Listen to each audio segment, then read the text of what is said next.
월 200 받는다더니 은퇴 후 첫 연금 액수 직접 공개합니다. 안녕하세요. 요즘 은퇴 준비에 대한 관심이 그 어느 때보다 높아지고 있죠. 직장 생활을 오래 하다 보면 열심히 일하면 은퇴 후에 연금만으로도 먹고 살 수 있겠지라고 생각하기 마련입니다. 저 역시 비슷한 생각을 했고 주변에서 들리는 소문으로는 월 200 정도는 나올 것 같다는 기대감을 은근히 갖고 있었어요. 하지만 막상 은퇴 후에 첫 연금을 받아보니 예상과는 조금 달랐습니다. 오늘은 제 실제 경험과 주변 사례를 통해 은퇴 후 연금만으로 살기란 것이 어떤 의미인지 이야기해 보려고 해요. 혹시나 저처럼 그래도 한 달에 200만 원은 나오겠지라는 막연한 기대를 하셨던 분들이라면 조금 더 현실적으로 상황을 판단하는 데 도움이 되시길 바랍니다. 1. 은퇴 첫 달 생각보다 적은 연금? 저는 30년 가까이 직장 생활을 했고 꽤 오랫동안 국민연금, 퇴직연금, 개인연금 등 나름대로 여러 루트를 통해 노후를 대비해 왔습니다. 사무직이었고 중간관리 자급까지는 올라갔으니 남들보다는 조금 더 준비가 되어 있을 거라 자신했죠. 그리고 늘어나는 기대 수명에 대비하기 위해 중간중간에 개인연금 상품에도 들었으니 머릿속으로만 계산했을 땐 최소 월 200은 넘겠지 했습니다. 하지만 실제로 첫 연금이 들어온 날 통장을 보고 잠깐 멍해졌어요. 세금과 각종 공제, 예상치 못한 변수들을 고려하고 나니 예상했던 액수보다 훨씬 적더라고요. 분명 월 200은 안전빵이라고 들었는데 실제 수령액은 그 이하였습니다. 딱히 내 생활 수준을 호화롭게 유지하고 싶은 생각은 없지만 기본 생활비, 공과금, 의료비 등은 생각보다 만만치 않잖아요. 그래서 순간적으로라도 이러다 모자라면 어쩌지? 하는 걱정이 들었습니다. 저만 이런 경험을 한 건 아닙니다.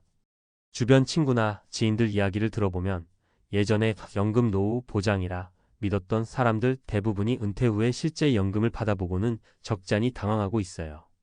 이제부터는 제가 직접 들은 3가지 실제 사례를 이야기해 보면서 은퇴 후 연금 현실에 대해 좀 더 구체적으로 말씀드려 볼게요. 2. 사례 1 공무원이면 연금 넉넉하지 않나요?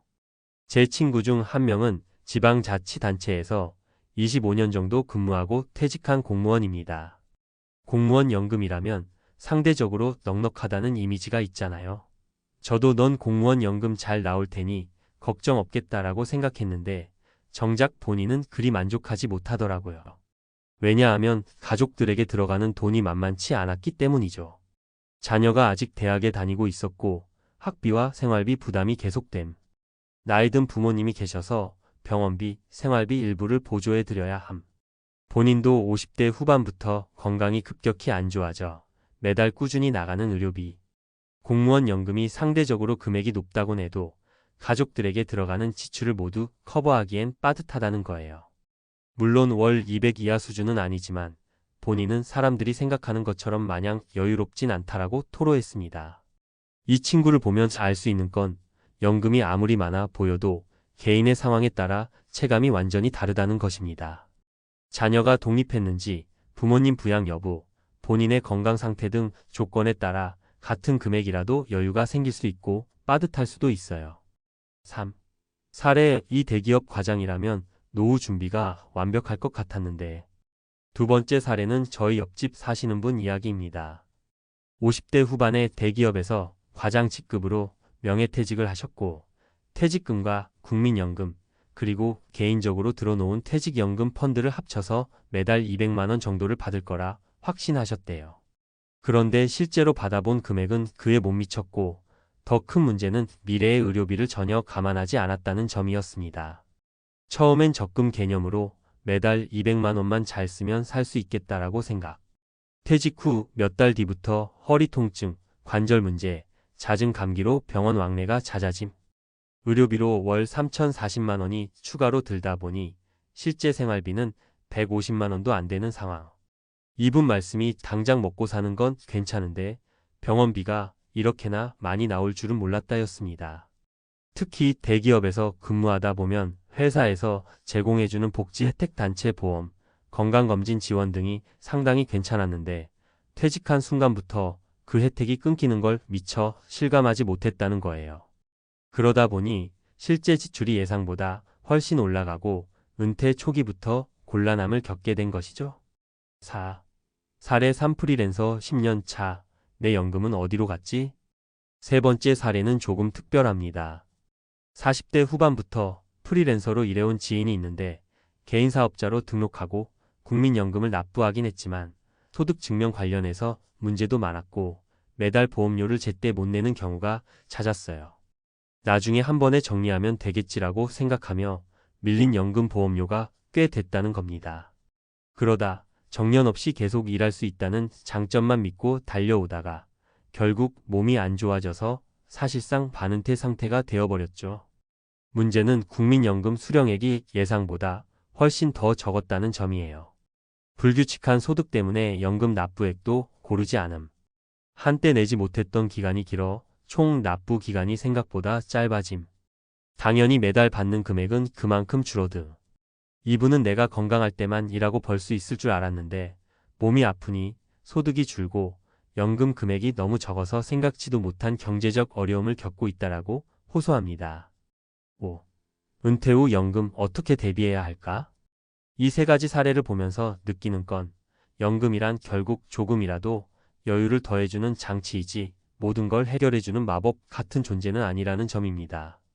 매달 200만 원이 들어오면 좋겠지만 실제로 그렇게 나온다 하더라도 여러 변수가 생기면 금세 빠듯해질 수 있다는 거예요. 그래도 다행스러운 건 이제는 과거보다 더 다양한 방법으로 노후를 준비할 수 있다는 사실입니다. 가령 국민연금 외에 퇴직연금 DCDB형, 개인연금 IRP, 주택연금 등 여러 대안이 있고 그중 나에게 맞는 상품을 조금씩 분산 투자하는 방법도 있죠. 또 한 가지 잊지 말아야 할 점은 은퇴 후에도 꼭 지속적으로 수입을 만들 수 있는 활동을 고민해야 한다는 겁니다. 꼭 새 직장을 구하라는 의미가 아니라 건강이 허락한다면 파트타임이나 재택근무 혹은 자영업 등 작게나마 꾸준한 현금 흐름을 만들어둘 필요가 있어요. 앞서 이야기한 사례에서도 보듯이 의료비나 예상치 못한 가족 부양 비용 등 변수는 언제든 발생할 수 있으니까요. 6. 마무리하며 은퇴 후 첫 연금을 받아보고 저는 여러 감정을 느꼈습니다. 아, 이 정도면 다행이다 하는 안도감과 동시에 앞으로 더 철저히 관리해야겠다는 마음이 동시에 들었달까요?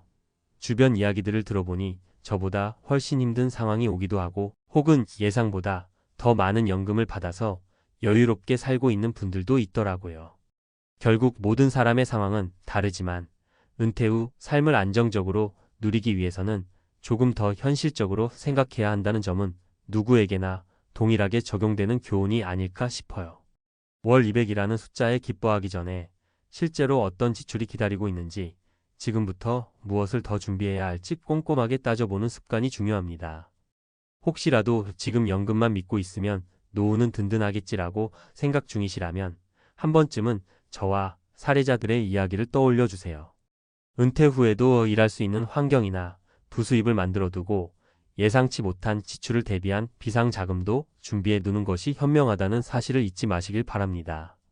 저 역시 그 사실을 너무 늦게 깨닫지 않도록 매달 예산표를 짜서 지출과 수입을 철저히 관리하고 있습니다.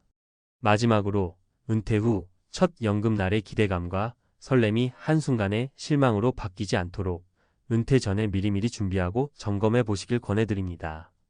여러분의 노후가 좀 더 안정되고 풍요롭기를 진심으로 응원합니다. 감사합니다.